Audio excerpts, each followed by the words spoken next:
سلام دوستان، به کانال یوتیوب آشپزی با نسرین خوش آمدید. در این ویدیو با طرز تهیه یک کیک نارگیلی همراه شما هستم. یک کیک ساده در عین حال بسیار خوشمزه. اگر قبلا این کیک رو تهیه نکردید، توصیه میکنم حتما اون رو امتحان کنید. ابتدا کار رو با تهیه کرم این کیک شروع میکنیم. در ظرفی مناسب شیر، آرد، نشاسته و شکر رو با هم مخلوط میکنیم و روی شعله اجاق قرار میدیم.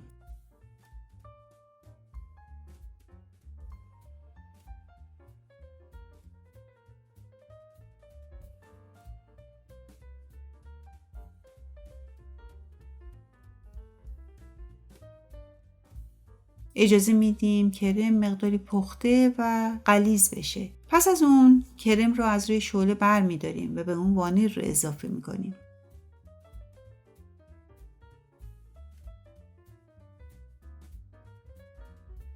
اجازه میدیم در دمای محیط کاملا خنک بشه.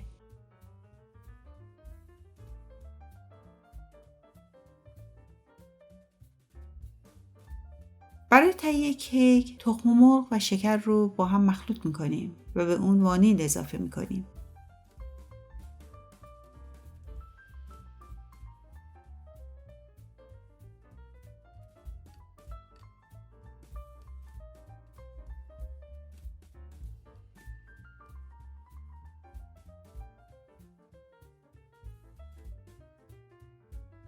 آرد و بیکینگ پودر رو از الک عبور میدیم و در چند مرحله به مواد قبلی اضافه میکنیم.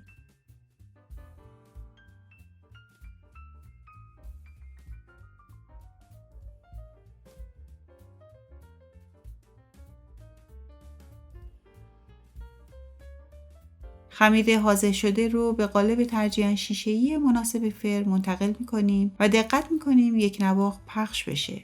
این کیک در فرن از قبل گرم شده با دمای 175 درجه به مدت 20 دقیقه حاضر میشه.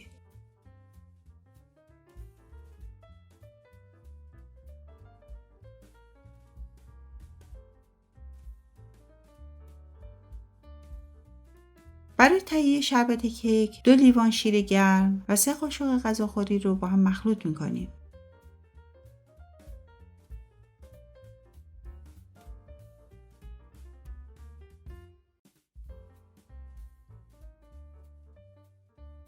از طرفی به کرمی که حالا سرد شده پودر خامه رو اضافه می‌کنیم.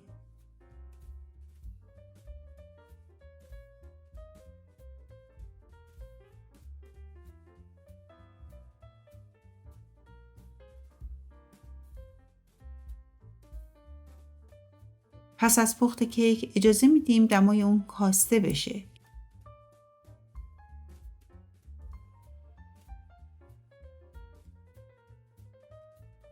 سپس شربت رو روی کیک میریزیم.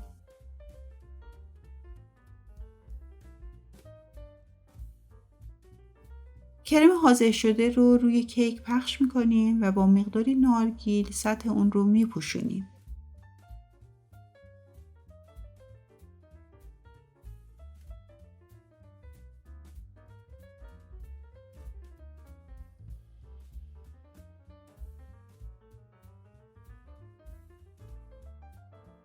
اجازه میدیم کیک حداقل برای 1 ساعت در یخچال بمونه. طعم خوشمزه این کیک به همراه میوه‌های فصل یا پودر پسته 2 چندان خواهد شد. نوش جان، امیدوارم شما هم این کیک فوق‌العاده رو تهیه کنید و از نتیجه کارتون راضی باشید. اگر این دستور مورد توجه و استفادهتون قرار گرفت، خوشحال میشم ویدیو رو لایک کنید و تجربیاتتون رو از نحوه پخت اون با من و دیگر دوستان به اشتراک بگذارید. همچنین اگر هنوز عضو این کانال نشدید، لطفاً روی دکمه سابسکرایب و زنگ کنار اون کلیک کنید. ممنونم که این ویدیو رو تا پایان تماشا کردید.